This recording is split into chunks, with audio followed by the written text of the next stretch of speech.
allez instantanément reconnaître le protagoniste de celle-ci. Il s'agit du génial et du l'unique Steve Jobs. Qui ne connaît pas le parcours spectaculaire du célèbre Steve Jobs? Plusieurs d'entre nous possèdent au moins un des produits qu'il a conçus dans leur poche ou leur sac. Le fondateur de la société Apple, disparu en 2011, était en effet un visionnaire qui a révolutionné le monde de la technologie et a marqué l'histoire de l'informatique. Tout le monde se dit donc que forcément chez lui, tous les membres de sa famille doivent être férus d'innovation technologique et avoir les tout derniers iPhone ou iPad. Toutefois, dans un article publié dans le New York Times, le créateur de la marque à la pomme avait révélé qu'il ne laissait aucun de ses propres enfants utiliser ses produits. Au journaliste Nick Bilton, il avait affirmé « Il n'utilise pas l'iPhone, ni même l'iPad. Nous limitons à nos enfants l'accès à la technologie. » Et le plus étonnant, c'est qu'il n'est pas le seul. Dans la famille d'Evan Williams, un des fondateurs de Twitter, les enfants n'ont pas de tablette, pas de compte Twitter et sont encouragés à lire des livres, en papier.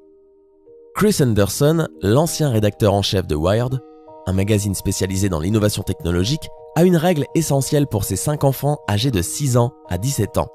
Jamais d'écran dans la chambre. J'ai été témoin des dangers de la technologie. J'en ai aussi fait l'expérience personnelle et je ne veux pas que ça affecte mes enfants, dit-il.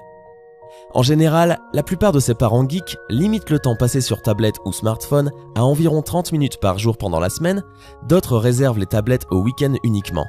À partir de 10 ans, les enfants utilisent des ordinateurs mais seulement pour faire leurs devoirs. Dans la Silicon Valley, les parents qui passent leur journée à créer des tablettes, applications iPhone et jeux vidéo laissent à peine leurs enfants toucher à un smartphone. Cette méfiance se manifeste aussi dans le choix d'école que font certains de ces parents. De nombreux dirigeants et employés de Google, Yahoo, Apple et eBay envoient leurs enfants dans un établissement Waldorf dont la pédagogie est particulièrement anti-technologique.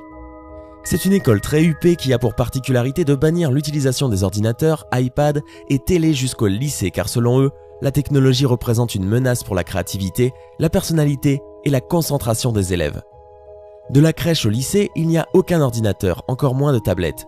À la place, on y trouve des tableaux noirs, des craies, des crayons de couleur et des livres.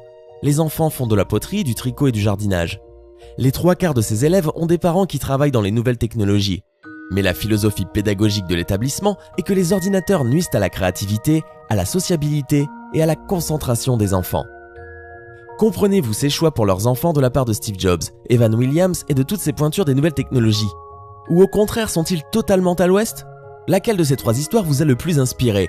Dites-nous ce que vous en pensez en commentaire. N'hésitez pas à mettre un pouce bleu si vous avez aimé la vidéo et à vous abonner pour ne surtout pas rater la vidéo de demain. À très vite.